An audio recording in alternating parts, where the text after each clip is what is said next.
sudah mau meluangkan waktu dan kesempatannya untuk duduk di sini sekedar mendengarkan sedikit presentasi dari saya terkait salah satu buku karya Imam Bernadib yang berjudul Filsafat Pendidikan. Oke, alangkah baiknya di sini saya perkenalan diri terlebih dahulu. Nama saya Vina Milatulhusna, akrab disapa dengan Vina. Tentunya saya berasal dari kelas 2D BGSD dengan NIM 2421802121.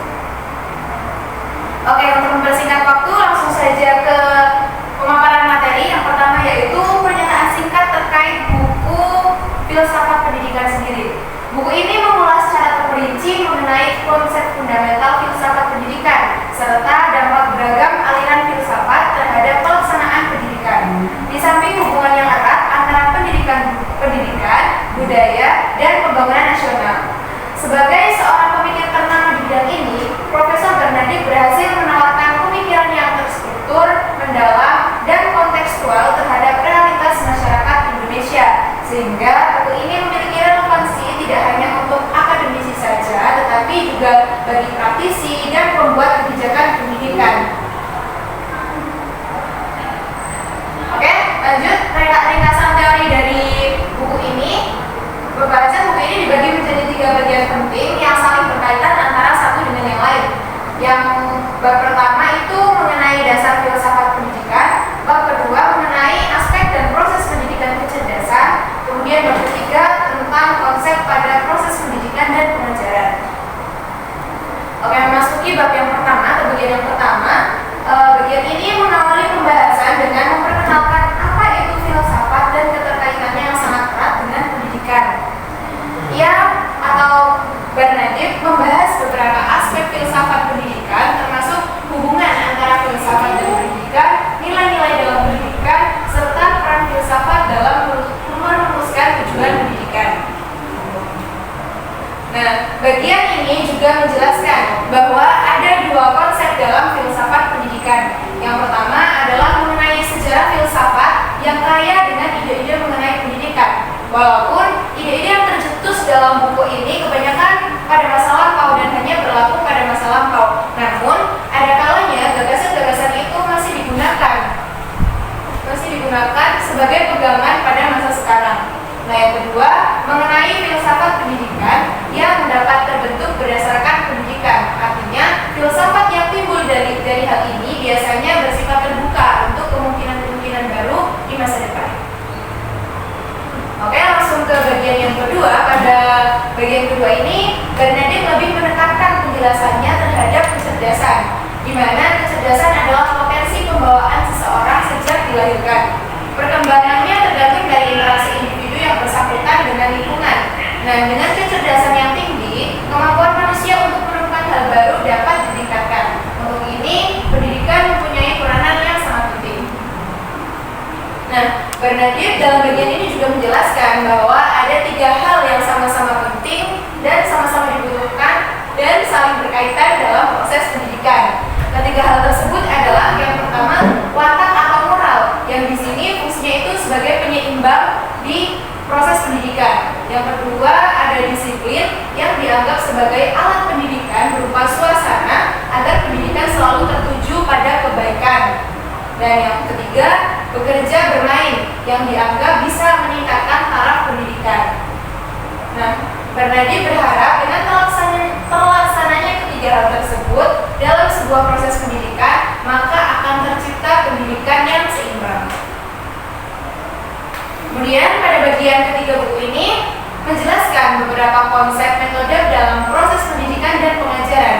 Beberapa konsep tersebut antara lain adalah cara belajar sederhana seperti trial dan error, drill, hafalan, memorisasi, dan sebagainya. Selalu belajar dalam keseimbangan antara fisik, akal, dan mental. Selalu memancing imajinasi peserta didik serta menerapkan learning by discovery atau dikenal dengan sebutan metode heuristik atau menemukan sesuatu. Oke, itu dia sedikit rangkuman teori dari buku Filsafat Pendidikan Bernadib. Kemudian di sini saya akan menjelaskan sedikit tentang kelebihan buku ini. Yang pertama tentang kredibilitasnya. Profesor Imam Bernadib adalah seorang ahli filsafat pendidikan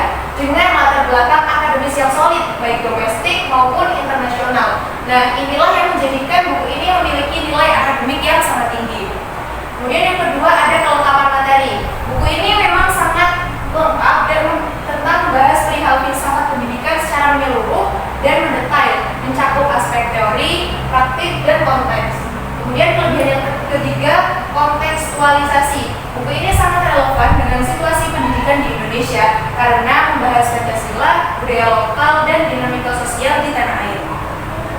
Nah, adanya kelebihan tentunya juga ada sebuah kekurangan. Yang pertama, keterbatasan aktualitas.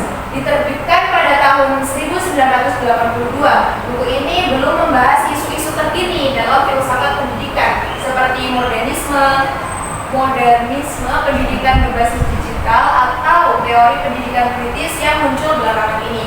Kemudian referensinya juga terbatas karena buku ini cenderung mengacu pada tokoh klasik dan belum banyak mengintegrasikan hasil penelitian atau teori pendidikan modern dari literatur global yang lebih baru. Kemudian kekurangan yang ketiga itu tidak disertai studi kasus atau aplikasi lapangan. Nah, meskipun teorinya sangat kuat, buku ini belum memberi contoh penerapan langsung dalam konteks kelas atau lembaga pendidikan. Nah, komentar dari saya pribadi terkait buku ini itu secara keseluruhan, buku Filsafat Pendidikan oleh Profesor Imam Bernadette ini merupakan literatur yang sangat penting yang seharusnya dimiliki dan dibaca oleh semua yang terlibat dalam pendidikan, baik mahasiswa maupun dosen. Analisis dalam buku ini tidak hanya bersifat edukatif, tetapi juga memberi inspirasi. Meski tidak sepenuhnya up to date, kontribusinya sebagai dasar pemahaman tetap solid dan relevan, khususnya dalam membentuk pandangan filosofis tentang pendidikan. Nah, terima kasih semuanya. Mungkin itu saja sedikit pemaparan materi tentang bukunya Bernadette ini. Selanjutnya yaitu sesi tanya jawab. Apabila dari teman-teman mungkin masih ada beberapa pertanyaan yang ingin ditanyakan. Izin bertanya, saya Asyifa Feldika dari 24218025 dari kelas 2B.